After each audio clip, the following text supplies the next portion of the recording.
My long-awaited book, Astrology Realized, is finally available and waiting for you at Amazon and other online retailers. Get one for you, your loved one, or as a gift. All part of your fabulous journey to understanding astrology. Enjoy.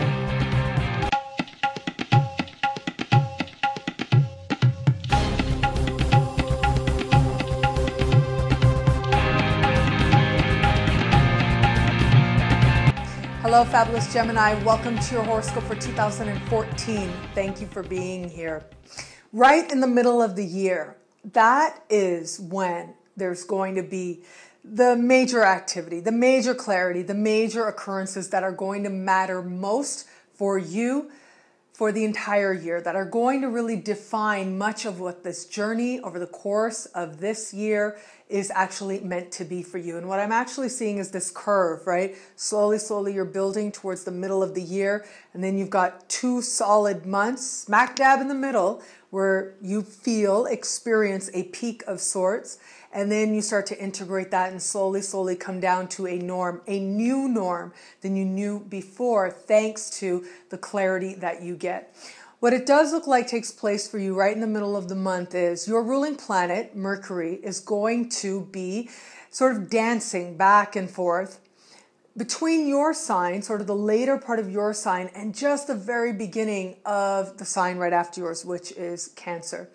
And I look at this and it does suggest to me that there are some steps that you want to take, some forward momentum that you desperately want, but there is a need for you to be mindful not to jump in too fast.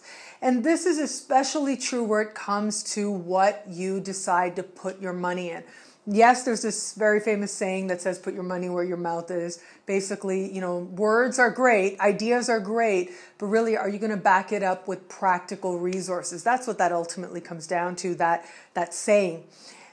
Yes, there is an element of that, and that's great, but don't, and I can't say this enough for you, I think this is something you really understand, don't diffuse the power of the idea and of the thought. Yes, of course, you want them to be congruent. You want to be able to say, I believed it and I did it. I said it, I did it.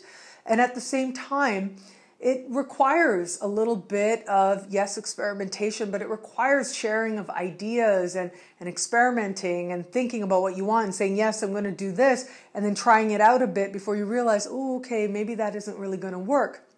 That's a big process that you're in throughout this year.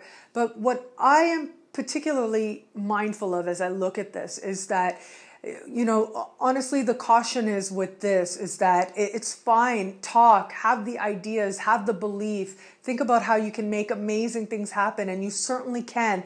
And you certainly can this year. But just kind of be mindful of the fact that there is the possibility that you could end up putting a lot of resources into something that doesn't pan out and really is not where your money is best suited. What I am seeing is that you've got a great idea, you flesh out the idea, you think you've got it all fleshed out and down pat, and then you start putting money behind the idea before you realize, okay, maybe there was a lot of stuff that I didn't see. Now, what I'm thinking is, there are other resources besides you putting money in that you cannot get back, right? What I really like about the sky is that there is a lot of support for you actually making money, which is great.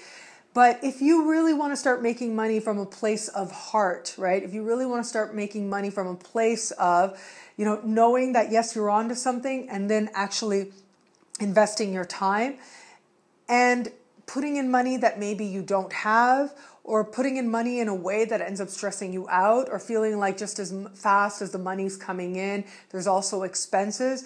That's the type of energy that I would like you to stay away from. And absolutely you can. You can make the choice that you are going to have that sense of self-trust and share your ideas and know that they're all yours. And yet at the same time, you are going to be mindful that the resources you need are going to show up for you, and that you shouldn't ever have to feel drained when you are following a dream. That's the overriding theme this year, and especially in the middle of the year. You shouldn't feel drained when you're pursuing a dream. You should feel wired. You should feel inspired.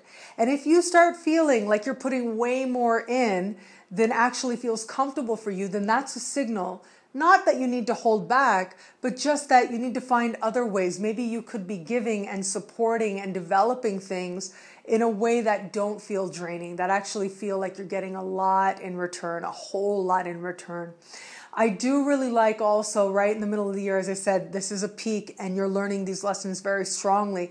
But in the second part of the year, you're going to find finances and financial considerations and all that calm down a lot.